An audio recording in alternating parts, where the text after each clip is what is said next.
말씀 보시겠습니다. 말씀은 신명기 15장 15절입니다. 구약성경 신명기 15장 15절입니다. 제 성경으로 구약성경 280년입니다. 280년 신명기 15장 15절입니다.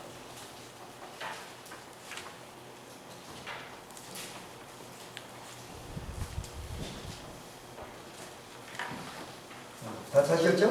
네. 그럼 우리 한 절에 이렇게 같이 한번 읽어봅시다. 시작. 너는 애굽 땅에서 종되었던 것과 내 하나님 여호와께서 너를 속량하셨음을 기억하라. 그것으로 말미암아 내가 오늘 이같이 내게 명령하노라. 아멘.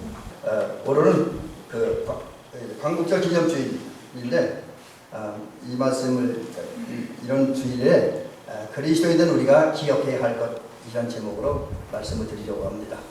그래서 하나님 오늘 결론은 그겁니다. 하나님께서 우리 민족에게 베풀으신 구원의 은혜. 그래서 이제 그 이스라엘 역사 우리 역사를 이렇게 좀 오늘 본문을 중심해서 이제 비교 분석하고 또 하나님께서 우리에게 주신 구원을 두 가지 측면에서 얘기하려고 합니다. 하나는 일제와 또 6.25의 그 어려움 속에서 해방시켜 주신 건져주신 그 은혜, 그리고 가장 중요한 건 영혼의 문제 아닙니까? 영혼 구원과 하나님 나라 주신 그 은혜를 생각하면서 은혜 받으려고 합니다. 그리고 오늘 말씀 들은 것 잘 기억하면서 사셔서 이제 여러분 지혜롭게 사는 정길을 주의 이름으로 축원합니다. 그 우연재가 책을 읽다 보니까 좋은 글귀가 하나 있더라고요. 그게 뭐냐면 우리 역사적인 사건인데 1941년 12월 7일에 일본이 미국에 기습공격을 하죠. 흔히 말하는 진주만 기습공격입니다. 이 일본이 진주만을 이제 폭격기를 동원해서 기습공격했습니다. 그 결과 그 미국 사람들이 아마 애지중지했던 배였나봐요. 그 에리조나호라고 하는 큰 배가 5분 만에 침몰이 됐대요. 일본이 공격한 지. 그리고 그 일본의 기습공격으로 말미암아 그 진주만에 사는 사람들 주민 1600명이 한순간 다 죽어버렸대요. 이런 일본의 역사, 미국의 역사가 미국 사람들에게는 너무 한 맺힌 역사였고 피 맺힌 역사였다고 합니다. 그래서 이 미국 사람들 속에서 생겨난 말이 하나 있대요. 그들은 보통 아침에 인사람 굿모닝 하고 인사를 하잖아. 지금도 그렇지만. 그런데 일본이 진주만을 기습 공격하고 난 후에 이들이 인사말이 바뀌었답니다. 그게 뭐냐면 진주만을 기억하십시오. 진주만을 기억하십시오. 그 다음에 또 하나 예를 들려드리려고 합니다. 우리 아마 그 성지순례 갔다 온 분들은 아마 가신 분도 있을 거예요. 그 이스라엘 성지순례 가잖아요. 그리고 이제 예루살렘에 갑니다. 그러면 예루살렘 신시가지에 이제 그 유대인 학살 기념관이 하나 되는데 이게 왜 세워졌느냐? 여러분들이 잘 알다시피 세계 제2차 대전 중에 600만의 유대인들이 독일의 히틀러에 의해서 학살당하죠. 학살이 맞습니까? 살해가 맞습니까? 두 개 다 맞다 그러고요. 학살당합니다. 대부분 이제 가스실에서 죽었다라고 이야기를 합니다. 그런데 그 후에 이제 독립된 후겠죠. 유대인들이 예루살렘 신시가지에 하나의 건물 지었는데 그게 뭐냐면 유대인 학살 기념관이라고 하는 건물을 지었다고 합니다. 그리고 그 건물 안에 들어가면 이제 벽이 있고 전시실이 그 전시장이 있는데 그 벽이 전부 시커먼 색이에요. 검정색입니다. 왜 그 많은 색이 검은색을 했을까? 이거 어두운 색깔로. 그리고 그 벽에는 여러 가지 조각품이 있는데 그 중에 하나가 촛불로 가슴을 태우는 여인, 뭐 머리가 잘린 생선, 뭐 이런 여러 가지 조각품들이 그려져 있대요. 근데 여기서 더욱 중요한 그런 그림 조각품도 그렇지만 벽면이 검은색을 만들었다. 이거는 뭘 의미하냐면 우리 이스라엘 민족이 과거에 어려움을 당했다, 고난당했다. 이것을 상징하는 의미로 검은색으로 했대요. 그리고 제가 이제 사실 인터넷이나 여러 가지 자료를 찾기를 통해서 그 문구를 찾아보려고 제가 그 문구는 찾지는 못했습니다. 그러나 제가 옛날에 아주 오래전에 성지순례 갔을 때 저희를 안내했던 목사님한테 듣기로는 유대인 학살 기념관에가 그러는 문구가 있대요. 우리가 독일 사람은 용서하지만 그날의 비극만은 기억하자. 독일 사람, 우리를 가스실에 넣어서 600만여 죽인 독일 사람은 하나님의 이름으로, 예수 이름으로 용서하지만 그러나 그날 우리 민족이 당했던 고난만은 기억하자. 그런 글귀가 있다라고. 여러분, 저는 이 얘기를 보면서 또 오늘 우리 민족의 성향을 보면서 하나 제 나름대로 느끼는 것이 있습니다. 그게 뭐냐면, 우리는 진주만을 기억하시오라고 말했던 그 미국인들, 그리고 유대인 학살 기념관을 질 때 특별히 검은색으로 벽을 만들고 그다음에 그 건물에다가 그 독일은 용서하되 그날의 비극만은 잊지 말자, 기억하자라고 하는 그 말을 했던 이스라엘 역사를 좀 본받아야겠다라고 하는 거죠. 왜냐하면 그분들은 찬란하지 않고 비록 영화스럽지 않지만 과거의 역사를 기록했다는 겁니다. 과거의 역사. 그걸 기록되고 기억도 했다라고 하는 거죠. 저는 이런 면에서 보면 요즘 우리 학교 교육에 좀 아쉬움을 느낍니다. 제가 지금 우리 교회 학생들이 별로 없으니까 그렇지만 전에 그 학생들이 이렇게 계실 때 애들하고 역사 얘기를 보면 한심스러운 게 뭐냐면, 저는 그때 이제 애들하고 얘기할 때 학교 졸업한 지 20년이 넘은 때예요. 근데 한국 역사를 얘기하면 나보다 몰라. 얼마나 속 터지는지. 여러분, 역사학자들은 얘기를 합니다. 역사를 아는 사람은 현실을 정확히 진단할 수 있고 미래를 내다볼 수 있다, 이런 얘기를 합니다. 그런 면에서 역사를 기억한다는 건 굉장히 중요해요. 근데 이 역사라는 게 좋은 일만은 아니잖아요. 이스라엘 역사, 미국 역사를 물론 짧지만 그 역사 속에서 아픔과 비극이 있습니다. 아픔이 있고 비극이 있어요. 근데 이스라엘 사람들도 그렇고 미국 사람들도 그렇고 그 아픔을 기억한다는 거죠. 우선 중요한 것은 우리는 사실은 공부를 통해서 역사 자체를 공부하고 기억할 필요가 있습니다. 저는 좀 다른 얘기긴 하지만 그런 생각을 해요. 지금 우리 학생들도 없고 그러니까. 그런데 만약에 저에게 수련회를, 청소년 수련회나 청년 수련회를 이제 인도할 기회가 있다고 한다면 전 다 때리시고 두 가지 프로만 해보고 싶어요.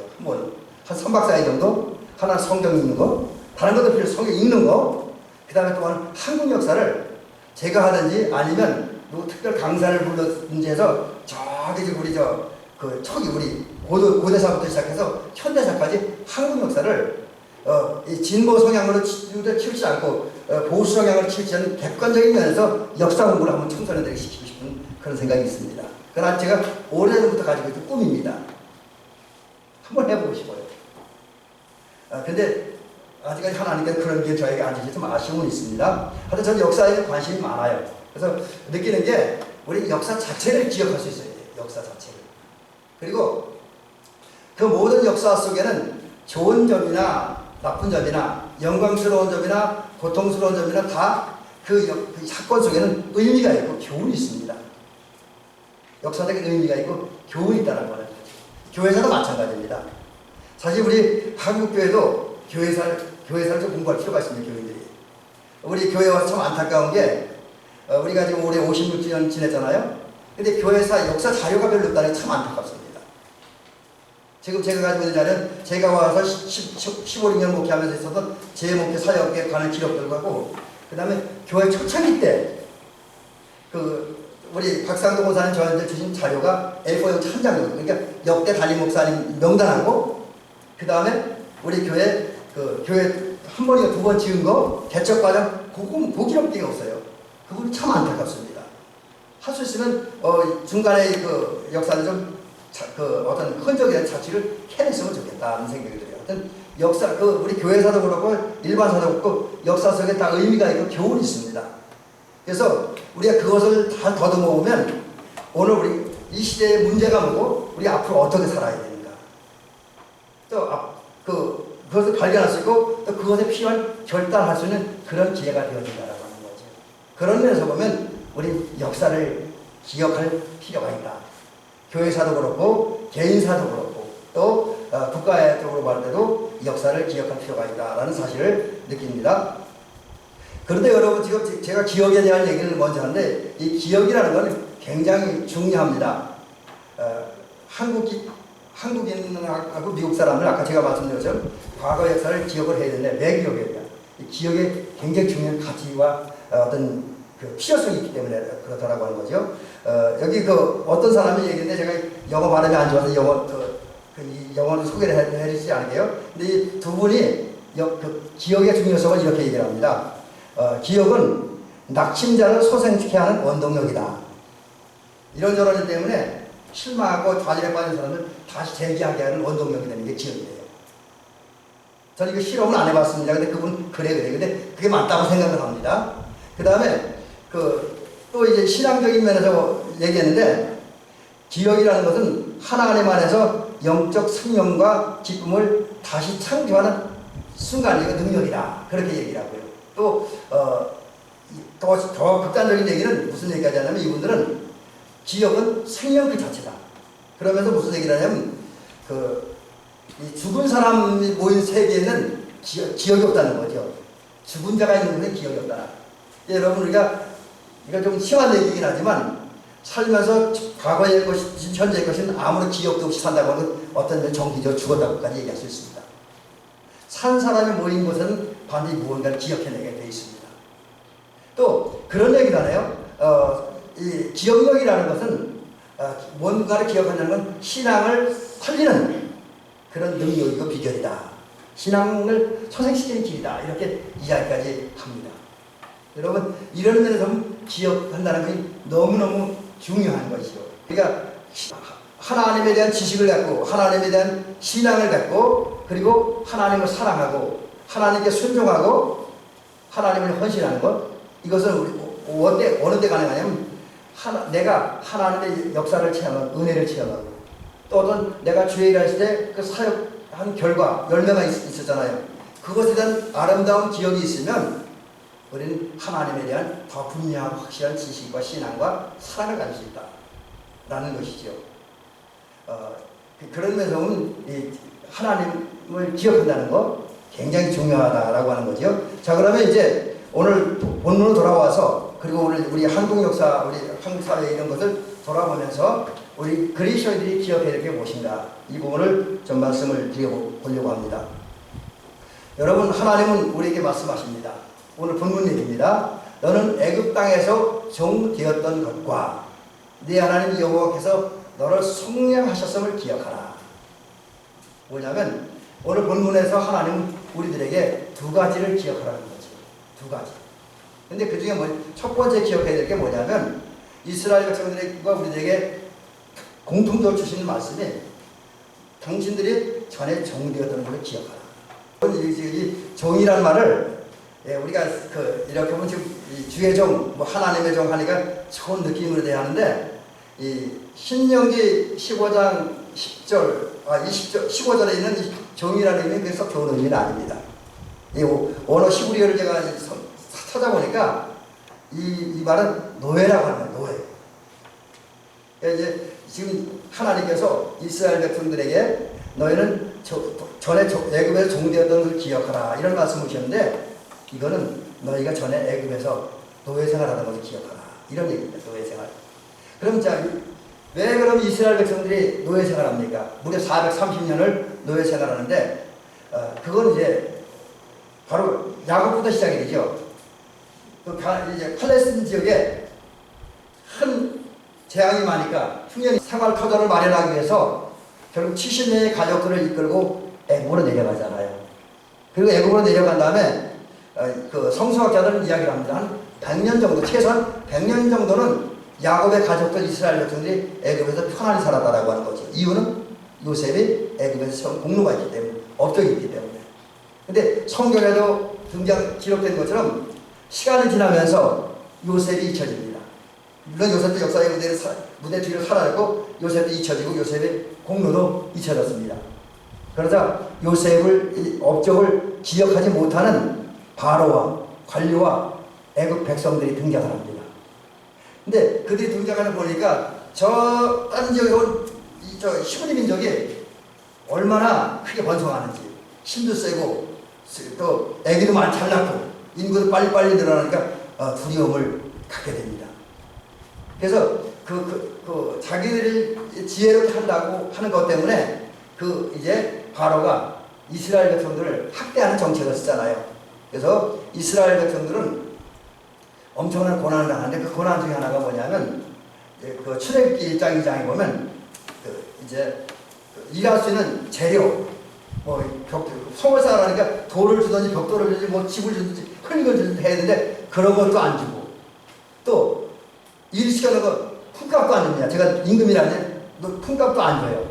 그래서 이스라엘 백성들은 재료도 공급받지 못하고 임금도 공급받지 못하는 상태에서 북보성 라암색과 비덤성을 건축하게 되잖아요. 그리고 또 성경에 보니까 이스라엘 백성은 그런 가운데 굉장히 학대받았다. 그것도 하루 이틀이 아니라 최소한 300년 이상을, 아까 100년은 제가 이스라엘 백성이 편하게 살았다 그랬으니까 한 300년 이상을 학대받으면서 사는 거예요. 거기다가 거의 호로 말기쯤 돼서는 이스라엘 백성들이 번성하니까 바로의 명령에 의해서 유대인들이 15년이 남자아이를 출생했으면 다 죽게 되어 있잖아요. 다 죽이라고 얘기를 하니까 결국 어느 가문이든 남자아이가 태어나면 아들을 죽게 해야 된다는 그런 두려움과 공포 속에서 이제 이스라엘 백성이 생활합니다. 그런 위에 모세가 태어났는데, 여러분 우리 모세 같은 경우도 보면 태어난 다음에 석 달 동안은 엄마가 숨겨서 길렀습니다. 근데 석 달이 지나니까 어쩔 수 없잖아요. 울음소리도 커지고 등치도 커지니까 숨길 수가 없어서 할 수 없이 모세를 갈대 상자에 누워서 나일강에 띄워버리잖아요. 이게 굉장히 위험한 일입니다. 지금 우리는 글을 읽으니까 아무 느낌도 없이 그냥 쉽게 읽을 수 있어요. 그죠? 근데 이거 여러분 성경을 읽을 때 그냥 읽지 말고 어떤 때는 그 성경이 쓸 시대를 상상하면서 한번 읽어보세요. 또 머리로 그 그림을 그려가면서 한번 읽어보세요. 그러면 느낌이 좀 생생할 겁니다. 이게 지금 굉장히 위험한 거예요. 뭐 여러 가지 잘못될 수도 있고 물에 빠져서 죽을 수도 있고 그런 위험성이 있습니다. 바로 이런 것이 이스라엘이 애굽에서 당한 거라는 거예요. 정리하면 이스라엘은 애굽에서 종으로 살았어요. 그 노예로 살았습니다. 노예였어요. 노예. 그러다 보니까 이분들에게는 대대로 한두 시기 아니라 대대로 천한 일을 하면 천한 신분을 가지고 살 수밖에 없습니다. 자신들의 의지에 상관없이 오직 애굽의 명령을 따라 살 수밖에 없는, 그 일도 하고 싶어하는 것이 아니라 어쩔 수 없이 강제히 시키니까 안 하면 매맞아 죽으니까 할 수밖에 없는 그런 상황이었다라는 것이지요. 근데 이게 이제 히브리 민족의 고난이었고 우리 민족을 한번 살펴보자고요. 자, 우리 민족은 우리 이제 반만 년이 넘는 역사를 자랑한다 그러죠. 근데 제가 이렇게 역사 보면 우리나라 아직 반만 년이 안 돼요. 반만 년이 안 되는데 보통 우리가 반만 년이 표현하긴 하지만, 그러나 하여튼 몇 수천 년의 역사를 가진 우리 민족의 역사를 정리해보면 영광스러운 역사 물론 있었어요. 그 우려가 만주를 지배하고 이런 시대가 있었으니까. 근데 그 외 대부분의 시대는 고통과 아픔의 역사였다라고 하는 거지. 우리 너무나 많은 고통을 당하고 그것으로 인해 우리 민족의 가슴속에 한이 끝머리가 맺혀있기 때문에 그 다른 이렇게 교파 신학교에서 그런 얘기를 했는지 모르는데, 저희가 학교 다닐 때 많은 우리 한국 교회사를 연구하는 신학자들이나 역사학자들이 그런 얘기를 해요. 한국 역사는 한의 역사다. 한의 역사다. 또 심지어 외국에서는 민중신학, 해방신학이 있었잖아요. 근데 우리 물론 사실 해방신학은 우리 해방신학은 서양 거고 민중신학이 이제 우리 거였어. 우리나라 이제 뭐 지금 함석환 선생 같은 그런 분들을 중심으로 이제 일어나고, 그리고 또 하나는 우리 민족의 신앙 중에 또 우리 한국교의 신앙을 또 한국교인의 신앙과 신학을 어떤 분은 이렇게 표현해요. 한의 신앙, 한맺힌 신앙, 또 한의 신앙. 이거 신앙을 신학적으로 정리하면 한의 신학이라고 정리하기로 했습니다. 물론 이 부분들이 신학적으로 100% 맞다 틀리다라고 정의하기 쉽지는 않아요. 이건 신학적인 문제 때문에. 그런데 어쨌든 우리 민족은 가슴에 한이 있어요. 정리하면 이 한만은 우리 민족이기 때문에 우리 민족의 역사는 종으로 살았다는 얘기다. 그 중에 하나가 우리가 이제 일본에 점령을 당했잖아요. 그 역사를 보니까 1910년 8월 22일에 한일 합방 조약이 체결되었다 그래요. 그리고 일주일이 지난 29일부터 그 한일 합병 조약이 이제 효력을 발휘했다. 그래서 이날부터 우리 조선이 이게 대한제국이 완전히 망하고 일본이 우리나라를 이제 지배하는 그런 역사가 되는 거죠. 그래서 우리가 역사학자들이 그런 얘기 하잖아요. 1910년 8월 29일을 경술국치, 아마 이날이 경술년이었다는 모양이죠. 경술년에 국가가 수치스러운 일을 당했다. 그래서 경술국치일이라고 얘기를 하더라고요. 한일합방으로 인해서 우리는 잃어버린 게 우리 민족은 너무 많아요. 너무 많은 비극을 당합니다. 뭐 다 얘기할 수는 없지만 기본적으로 몇 가지 영토를 잃었잖아요. 땅을 잃었잖아요. 주권을 잃었잖아요. 우리 대한제국이라는 나라가 없어졌잖아요.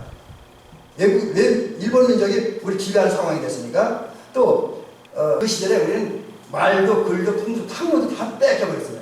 일본한테. 그 다음에 상권, 경제권 다 일본한테 넘어갔잖아요. 그래서 제가 듣기로는 제가 지금 군내 사람들을 다시 봅니다. 제가 듣기로는 다른 지역의 상권이 다 일본 놈들한테 넘어갔는데 군내는 안 넘어갔대요. 대단한 놈네더라고요. 제가 들으니까. 그리고 뭐 그 외에 우리가 애국 지사들도 많이 잃었고 많은 교회들이 불탔기도 하고 많은 우리 신앙의 선배들이 많이 죽었잖아요. 자, 이것이 우리 민족이 당한 아픔입니다. 이제 이거는 국가적인 면에서 보고 우리 영적 상태에서 한번 살펴보면 우리 과거에 정되었던 우리들의 모습입니다. 전에 구원받기 전에 우리들은 세상의 종이었고 마귀의 종이었고 죄의 종이었습니다.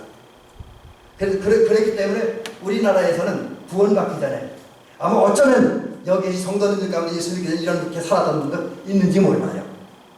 미신을 섬겼고 우상 숭배했던 사람들 분명히 있을 수도 있을 거예요.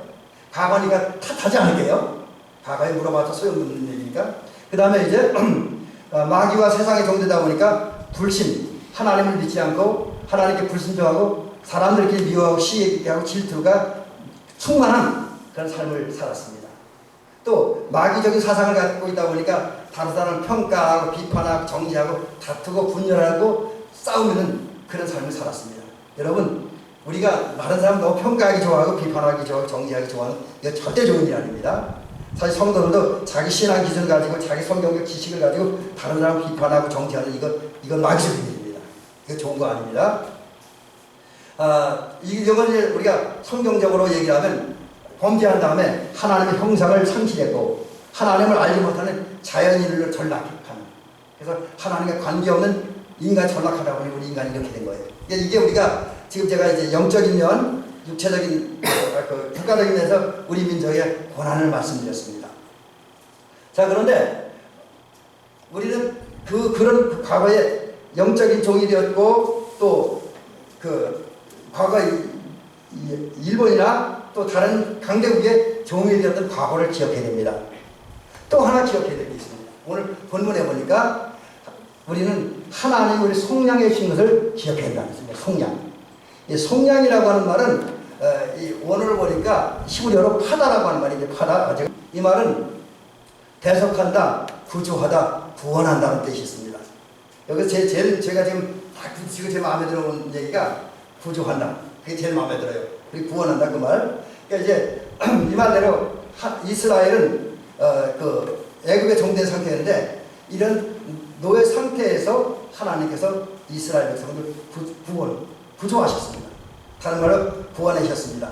그래서 그 하나님의 역사로 인해서 이제 전에는 애굽에 종되었을 때는 재래도 공급받지 못하고 임금도 받지 못한 상태에서 북거성 라함과 비돔을 건축하는 일에 수고해야 되는데 강제 노동 동원된 거죠. 근데 이제는 구원받고 나니 그거 안 해도 돼요. 자유해진 거예요. 그 다음에 전에는 아들 나오면 죽임당해야 되니까 이것 때문에 두려움과 공포에 빠져서는 이제 그런 공포에 자유해졌어요. 아들 나도 안 죽어도 돼, 이제. 우리 살려야 돼, 이제. 죽임은 이상한 거예요, 그죠? 이게 구원받은 이스라엘 백성의 모습이고, 이제는 더 이상 종이 되어서 천한 일 하지 않아도 돼요. 여러분, 사실 일 중에 천한 일이고, 귀한 일은 따로 없다고 생각을 합니다. 다만, 내가 어떤 상태에서 어떤 마음을 가지고 하느냐에 따라서 그 일이 천한 일이 될 수도 있고, 귀한 일이 되는데, 이제 유대인들은 애굽에서 벗어났으니까, 독립되고 자유로운 상태에서 일하니까 천한 일 하지 않아도 된다라고 하는 거죠. 또 이제는 더 이상 애굽 사람의 지배를 받지 않을 겁니다. 괴롭지도 않아요. 그리고 자유, 권리, 자기 자유롭게 이제 말하고 생각하고 행동할 수 있고 또 자기 나름의 인권을 내세울 수 있는 그런 이제 상황이 된 거죠. 그래서 이제 이스라엘 사람들의 삶은 어떻게 변하냐면 자기 의지와 상황에 따라 적절하게 활동하고 생활하는 그런 사람들이 있고 이제 아무것도 억압되고 제한되지 않고 자유롭고 평화롭고 행복하게 살 수 있게 되죠. 더욱 중요한 건 하나님의 구속의 은혜의 힘으로 이후에 이스라엘 백성들은 임마누엘, 내가 항상 어디를 가든 너와 함께하려고는 하나님의 약속, 의로운 손으로 붙들어 주겠다, 붙세게 해주겠다, 도와주겠다는 하나님의 약속을 믿고 주님과 함께하는 삶을 살게 되고 주님의 도움을 받는 삶, 주님의 손에 붙들림 받는 삶을 살게 된다라고 하는 거죠. 하나님과 동행하는 삶을 살게 된다. 이게 이제 하나님이 이스라엘 구원하심으로 나타난 역사인데 이 역사를 이루기 위해서 하나님은 어떻게 하셨습니까? 이스라엘 백성을 구원하기 위한 하나님의 역사를 보면 이제 모세를 이제 호레산을 인도하시죠. 이 떨기나무 불꽃 가운데서 나타나시어 소명시입니다. 우선 하나님께서 이제 모세를 보내서 이스라엘 백성들을 그 애굽에서 탈출시켜서 가나안 땅에 들어가게 될 것이라는 그런 계획을 알려주시죠. 그리고 모세가 사명 감당하기 거절하는데 설득해서 결국 모세를 보내고 또 바로가 모세를 통해 들려진 하나님의 말을 들었어요, 안 들었어요? 이 완악한 바로가 들을 리가 없죠. 그래서 안 들으니까 하나님께서 10가지 재앙, 10가지 재앙을 내리시잖아요. 그래서 여기 보니까 뭐 피의 재앙, 개구리 재앙, 이의 재앙, 돌림병의 재앙, 전염병이라고 되어 있더라고요. 또 어떤 자리는 악성 종기의 재앙, 그 다음에 우박의 재앙, 파리의 재앙, 또 흑암의 재앙, 장자의 죽음의 재앙, 메뚜기 재앙, 그 다음에 그런 10가지 재앙을 내리셔서 바로를 불복시키고 이스라엘에게 해방을 주셨습니다. 노예에서 해방 주셨습니다. 그리고 그냥 하나님은 위험에서 건져내시는 것이 끝나는 것이 아니라 이 하나님의 구원의 역사의 좋은 건 뭐냐면 하나님은 이스라엘 백성들 애굽에서 그 노예 상태에서 괴로운 상태에 건져낸 다음에 생명의 땅, 약속의 땅으로 인도하십니다. 어떻게? 구름 기둥과 불 기둥으로 인도하시죠. 그리고 거기 들어가서 하나님이 자유를 누리며 평화롭고 행복한 삶을 살게 도우신 거예요. 이게 하나님의 구원의 역사, 이스라엘 향한 구원의 역사. 자, 그런데 우리가 사실 과거 이스라엘 구원한 하나님의 역사 아무리 얘기해도 그 역사가 나와 관계가 되어지는 의미 없어요. 그죠? 우리 기독교 신앙은 살아있는 신앙이어야 되니까. 자, 그래서 또 다른 면에서 이제 하나님의 구원의 역사를 살펴봅니다. 하나님께서는 이스라엘 백성들을 구원하셨던 것처럼 우리 민족을 구원하셨습니다. 우리 민족을 구원하셨어요. 먼저 보면 유엔군을 통해서 일제히 압제해서 일제히 확정해서 일제히 폭정해서 우리 민족을 구원하셨습니다. 78년 전에. 물론 이제 그렇다고 여기 유엔군 하니까 그럼 우리 민족이 한 게 아무것도 없느냐? 그건 아니에요. 사실 우리 민족, 우리 선배들, 우리 신앙의 선배들, 우리 한국의 조상들은 나라의 독립을 위해서 무수했었잖아요. 많은 사람이 희생했고 많은 사람이 헌신했습니다. 그러나 문제는 우리는 최선을 다했지만 현실적인 벽이 너무 두꺼웠잖아요. 우리 너무 약했잖아요. 그렇게 되자 하나님은 결국 유엔군을 통해서 우리 민족을 일본으로부터 해방시키시고 구원하셨습니다. 그 후에 또 6.25가 있었잖아요. 6.25 때는 공산군의 침략으로 우리나라가 다 점령당하는 그런 어려움을 겪었었는데 또 우리가 잘 아는 대로 뭐 다 얘기할 수 없지만 하나님의 절대적인 역사를 통해서 유엔군을 파견했고 유엔군을 통해서 우리 민족을 구원하셨고 오늘은 세계 강대국으로 발전시키셨습니다.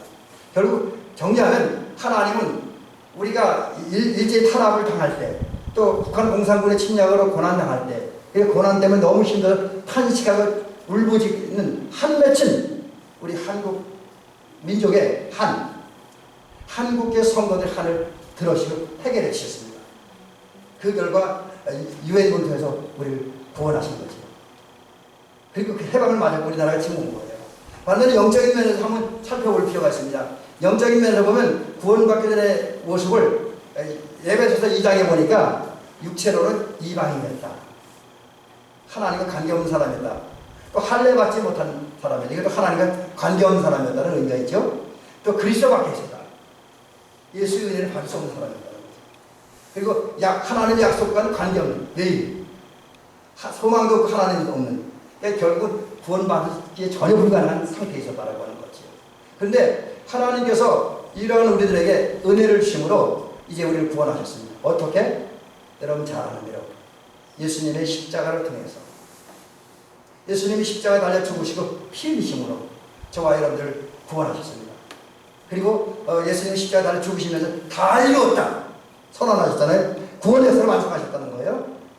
영혼의 구원, 육체의 구원, 제도적인 구원, 또 뭐 기타 강대국이나 강한 자로부터 당하는 그 모든 고난과 어려움에서 우리 민족을 구원했다. 개인 한 사람 한 사람을 구원했다 라고 선언하셨습니다. 그런 주님의 은혜를 통해서 우리는 보혈의 공로를 힘입어서 하나님께 가까워지고 사람들과도 가까워지고 하나님과 연합하게 되었다라는 거죠. 그리고 더욱 중요한 건 연합하고 하나님께 나가서 하나님 만나고 하나님께 동행하고 함께 사시는 복을 받게 되었다라고 하는 거죠. 이제 이런 말씀을 드리면서 오늘 이런 말씀으로 결론 내려드리고자 합니다. 여러분, 하나님은 우리에게 명령하십니다. 너는 애굽 땅에서 종되었던 것과 네 하나님 여호와께서 너를 속량하셨음을 기억하라. 이 말씀대로 여러분, 과거에 우리가 세상의 종이 되었고 마귀의 종이 되었고 죄의 종이 되었던 그 과거의 아픈 역사를 기억할 수 있길 바랍니다. 그러나 또 감사한 건 그런 상태에 있는 우리를 예수 그리스도의 십자가의 죽음을 통해서 우리를 구원하신 주님의 역사를, 주님의 은혜를 기억해야 됩니다. 그리고 그 은혜와 사랑을 늘 감사하고, 그리고 이 새겨둔다는 말의 의미가 있는데, 감사하고 또 하나는 한번 그냥 기억하고 지나가는 것이 아니라 여러분이 깨달았고 느낀 하나님의 은혜와 사랑과 구원의 역사를 마음에 새겨드는, 기록하는, 마음에 기록해. 여러분 마음과 머릿속에 하나님께서 여러분의 베푸신 은혜와 사랑을 기록해놔야 돼요. 저장해야 돼요. 새겨두라는 얘기죠. 그렇게 될 때, 그래서 우리 생각 속에, 우리 마음 속에, 좀 더 깊이 우리 영혼 속에 하나님께서 종되었던 우리를 구원하신 그 역사가 계속해서 기억되어질 때에 우리는 그 거울 위에 날마다 나를 반성해 봅니다. 하나님은 나를 이런 상태에 구원하는데 나는 그 하나님을 바르게 살고 있는가, 이것을 늘 우리 점검하게 되어진다라고 하는 거지요. 뿐만 아니라 그 반성을 더 나가서 내가 하나님이 이렇게 나에게 은혜를 주셔서 이렇게 구원했는데 내가 이렇게 살고 있구나, 이건 안 되지. 그렇게 되다 보면 그런 결론이 되면 내가 어떻게 살아야지 답이 나옵니다. 답이 나와요. 그리고 답이 나왔으면 이제 적어도 하나님의 은혜를 따라 사는 사람들이라면 어떻게 살겠다는 결단이 나오고 새로운 삶을 시작하게 되어진다고 하는 거죠. 이런 면에서 보면 우리가 하나님의 은혜를, 특별히 하나님을 구원하신 은혜를 기억한다라고 하는 게 너무 중요하다는 사실이죠. 그래서 이 사실을 기억하면서 오늘 말씀의 가장 핵심적인 부분은 우리가 과거에 종되었던 것과 그 자리에서 우리를 구원하신 하나님의 은혜를 늘 기억하면서 살아가는 저와 여러분 되어주시기를 주의 이름으로 축원합니다.